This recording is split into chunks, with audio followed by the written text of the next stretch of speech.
Баршаңызға сәлем, қымбатты менің сүйікті оқырмандарым және арнамның қонақтары. Арнаға қош келдіңіздер. Біз бүгін Аллаға аманат деп жолға шықтық. Бағытымыз Батыс Қазақстан облысы, Орал қаласы. Біз өзіміз Ақтөбе қаласында тұрамыз. Екі облыстың ара қашықтығы 500 километр. Осы сапарымыз туралы бір азғантай бейне түсірген болатынмын, соны сіздермен бөліскім келеді. Біз ұшы қиыры жоқ туған жеріміздің кең даласымен осылайша жүріп келе жатырмыз. Ақтөбе қаласынан санағанда 110 километрдай болатын Қобда ауданына да келіп жеттік. Қазір сағат 11:45. Бүгін күн бұлтты, әлсін-әлсін жаңбыр сіркіреп тұр. Біз енді бұл ауданнан машинамызға жанармайымызды жасап алдық. Ұзақ жол болғандықтан біз әрбір жанармай бекетінен кофемізді алып ішеміз. Кофе ұйқы ашады дегендей. Міне біз Қобда ауданынан да шығып бара жатырмыз. Енді сол әңгімемізді айтып, музыкамызды қосып, кофемізді ұрттап, әрі қарай сапарымызды жалғастырып келе жатырмыз. Ұзақ жол болғандықтан айтатын әңгімен де таусылып қалады. Сондықтан да біздер осы ермекке соңғы кезде шемешкі алатын болдық. Мен 2-3 пачкасын алып алам. Міне осылайша отырғанда біз екі облыстың ортасына, яғни Батыс Қазақстан облысының шекарасына да келіп жеттік. Біздің негізгі мақсатымыз бұл дүниеден озған інілерімізге, бауырларымызға, апаларымызға бір ас беру бағытында ұйымдасқан іс-шараға қатысқалы кетіп бара жатырмыз.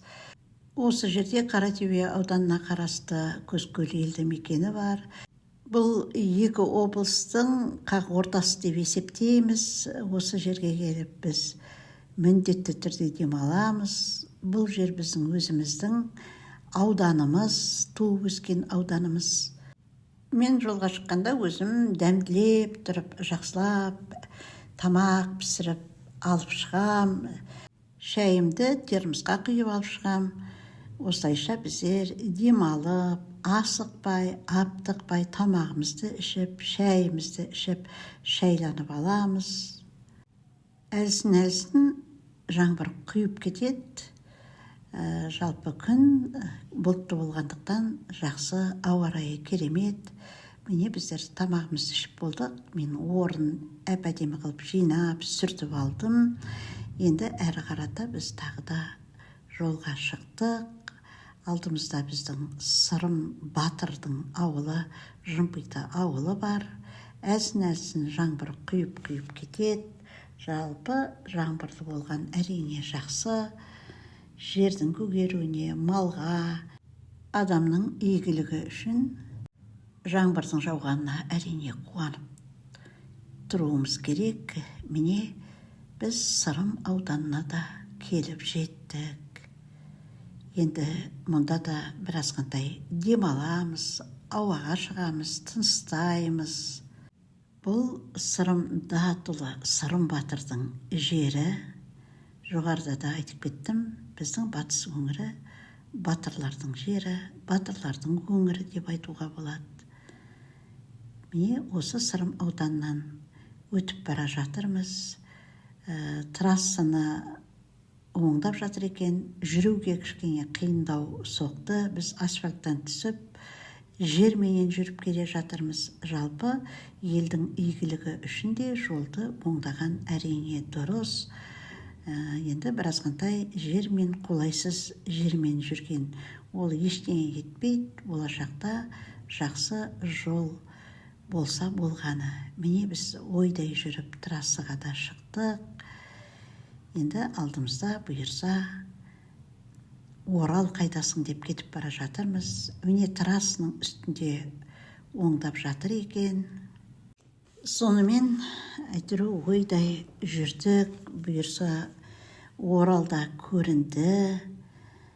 Міне жаңадан салынған мосты, соның астымен өтіп бара жатырмыз. Жалпы Оралдың табиғаты мен ауа райына ештеңе жетпейді. Көбі Оралды Жайық өзені арқылы білет. Жайықтан басқа да Оралдың ішін 3 өзен кесіп өтетін, бірі білсе, бірі білмеуі мүмкін. Осындай әдемі мост менен біз Орал қаласына да кіріп жеттік. Міне өзіміздің туған қаламыз Оралға кірдік, аман есен, Алланың қалауымен. Міне осылайша біз қазір қаланың ішімен жүріп келе жатырмыз. Міне мен өзімнің інімнің үйіне келіп жеттім. Бір шайды ішіп алып, өзіміздің жоспар бойынша мен подругаларыммен кездесуге шығып келе жатырмын. Міне менің подругаларым күтіп алды мені. Бұл біз бір мекемеде жұмыс жасаған, бірге жүрген, барлық қуанышты да қайғында бірге бөліскен менің подругаларым. Көбі жұмыс бабымен шыға алмай қалды түрлі себептермен. Өстіп біз керемет бір демалыс орнында кездесу нәсіп етті. Көптен бері кездеспеген құрбылармен әрине әдемі әңгіме болды. Тапсырысқа берген тағамдарымыз да келіп жатыр. Сондай біздің Орал енді балыққа бай жер. Осындай балықты да бізге әдемі етіп қуырып әкелді. Балығы өте дәмді болды. Сөйтіп біздер ойда 2-3 сағат осы демалыс орнында отырдық. Келесі күні біздің жиендеріміз жиналып қонаққа шақырған. Біз енді сонда бармақшы болып жатырмыз. Енді кішкентай Әденаш бізді отырғызып, өзінің құралдарымен бояп әдемілеп жатыр. Кезекпе-кезек апаларының бәрін әдемілеп бояды. Біз жұмысқа асығып жатырмыз, ол өзінің жұмысына асығып жатыр. Сонымен біз енді қонақтығымызға да барып келдік. Енді ертеңгі жұмысымызға дайындалып жатырмыз. Қазақтың қара қазанын пайдаланып ойдай шаруамызды бітіріп алып жатырмыз. 2 қазанды пайдаланып ойдай шаруалар бітті. Келіндер енді барлық жұмыстарды атқарып жатыр. Қазан деген өзі бір керемет дүние ғой. Кешкі салқынмен осындай жұмыстардың бәрін бітіріп алдық. Келесі күні таңда осындай дастархан жасауды бастап кеттік. Біз енді үйге сол 40-50 адамның шамасында шақырып қойдық. Өзіміздің тума туысқандарымыз, құда жекжат, жаңағы сыйласатын адамдар деген сияқты. Үлкен кіші демей, бәріміз жабылып кірістік. Біздің жас келіндеріміздің бәрінің бөпелері бар. Оларды қозғаған жоқпыз. Олар енді өздерінің бөпелерін, денсаулықтарын күтсін деген мақсатта сол өзіміз үлкен апайлар, кәрі қыздар, кәрі келіндер болып осы садақаны атқардық. Арасында жұмыс жасамай жататын адамдар да бар, рақат.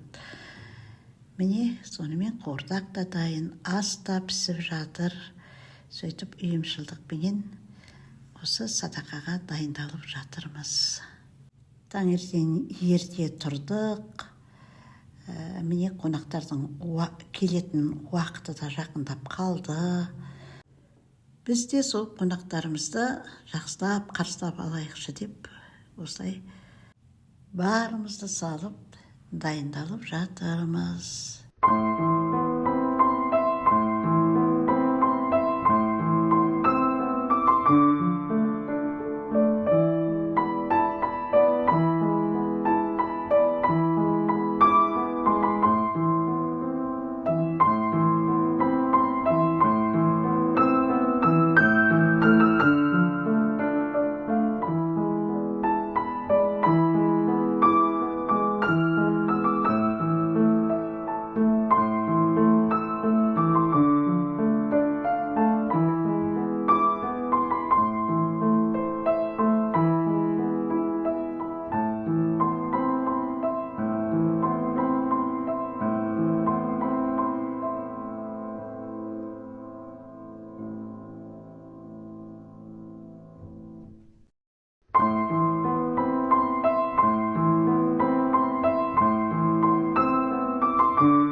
осылайша біздер де дастарханымызды жайып үлгердік, қонақтарымыз да шақырған келді.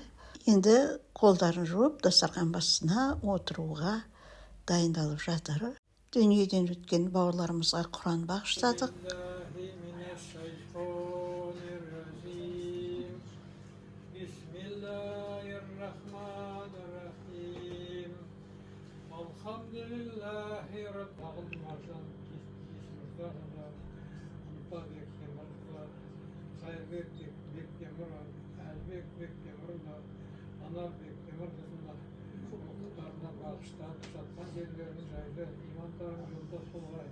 ربنا آتنا في الدنيا حسنة وفي الآخرة حسنة وقنا عذاب النار الله أكبر. Осылай енді ас қайырып бірінші дастарханды аяқтадық. Көптен бірін көрмеген ағайындар осылайша әңгімелерін айтып асқа дейін демалып отырды. Дастарханға сыймай қалған деуге болады. Жаңағы өзіміз қызмет істеп жүргендер болып бір шайды ішіп алдық. Одан кейін біз ас дастарханына көштік. Дастарханның бәрін келіндер келген, бәрі көмектесіп, ыдыс-аяқтың бәрін жарқыратып, жуып, бәрін жинап, орын-орнына салып берді. Қонақтар аз-мұз астарын басып, демалып, әңгімелерін айтсын деп кішкене мүмкіндік бердік. Іште, сыртта амандық, саулық сұрасып, қонақтарымыз жақсылап тұрып демалды. Біз ас қамына кірісіп кеттік. Қазан деген бір керемет дүние. Қазанның астына қайтадан отымызды жағып, сорпамызды ысытып, сол астың қамына біз де кірісіп жатырмыз. Міне сорпамызды сарқылдап қайнады, тұздығымызды жасап қойдық. Енді сорпамызға нанымызды салып, асымызды дайындауға кірісіп жатырмыз.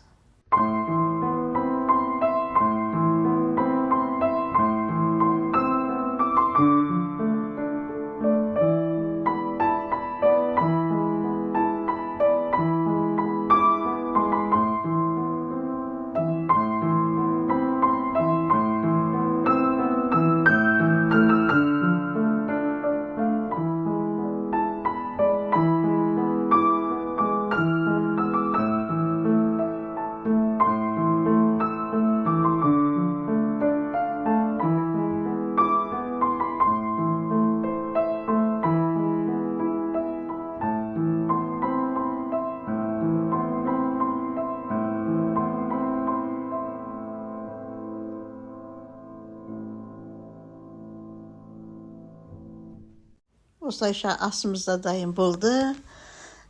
Сыбағаларын беріп, қонақтарымызды ас дастарханына шақырдық. Аттары аталып, Құран бағышталған бауырларымыз енді бір аунап риза болып жатқан шығар. Біз де қонақтарымызды бәрін шығарып салып, үйімізді жинап, осылай өзіміз қалып бір шай ішіп жатырмыз. Шаршағанымыз өзімізге олжа, өте жақсы ұйымшылдықпен атқардық. Міне біз келесі күні қайтадан жолға шықтық. Бағытымыз енді Ақтөбе қаласы. Біздің Орал қаласының ішімен өтіп бара жатырмыз. Қаламызда жаңа құрылыстар жасалып, керім әдемі болып өзгеріс жасап жатыр екен.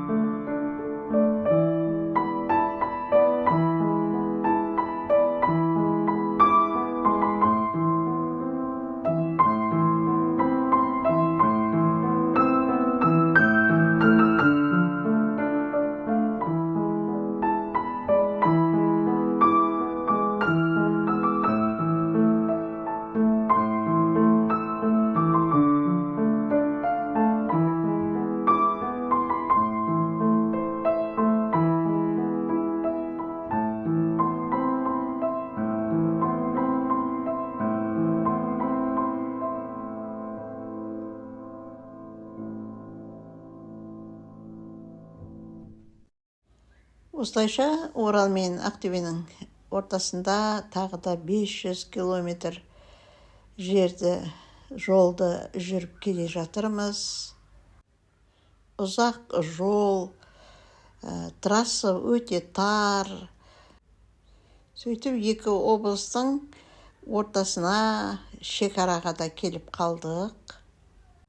Осы жерде жолаушыларға арнап салынып қойған бір демалатын орын бар. Сол орынға барып, қазір біздер тамағымызды ішіп тамақтанып алатын боламыз. Біздер бұл жолы 2 емес 3 болып келе жатырмыз. Қасымызда тағы інім бар. Міне осы жерге келіп біз тоқтап, біздер көп болып жатқанда осы жерге келіп орналасамыз. Отыратын орны бар, столы бар.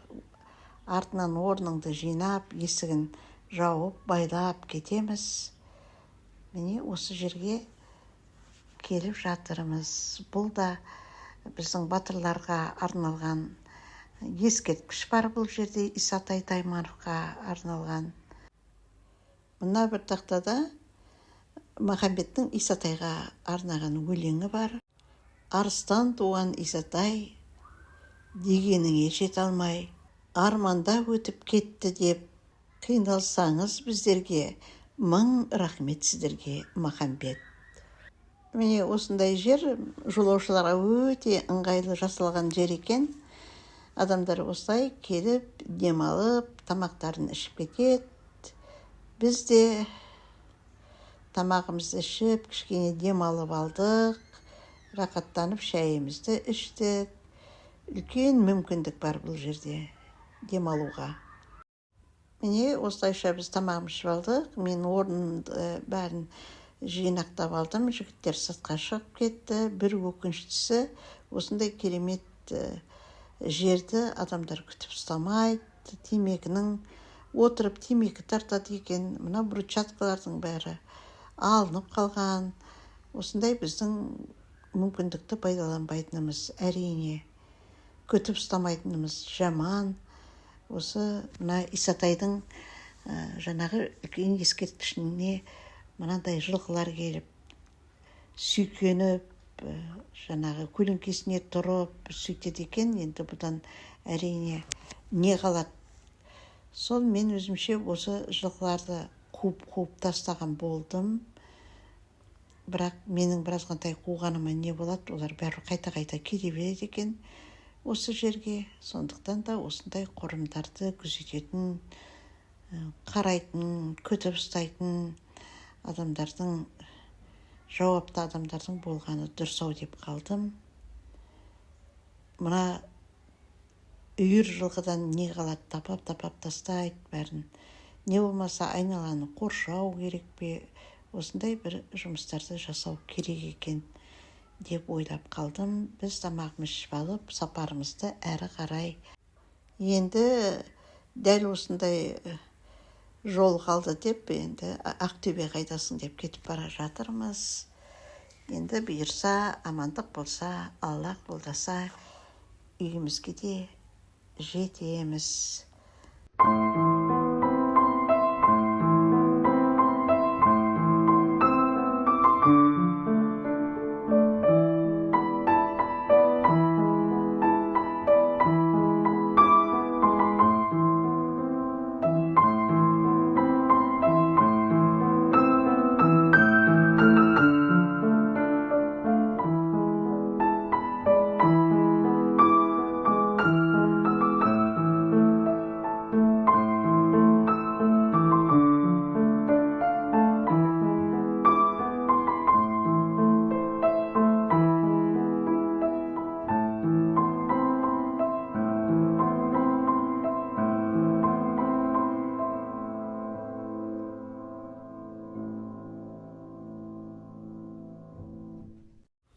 Міне құрметті менің оқырмандарым, біздің 2 күнге созылған сапарымыз осымен аяқталды. Міне біз аман-есен Ақтөбеге жеттік, қалаға кірдік. Осымен мен өзім бейнемді аяқтаймын, қымбатты менің оқырмандарым. Қош сау болыңыздар. Егер менің арнам қызықтырса, арнаға тіркеле кетіңіздер, арнаны қолдай отырыңыздар дегім келеді. Кездескенше қымбатты менің оқырмандарым, қош сау болыңыздар.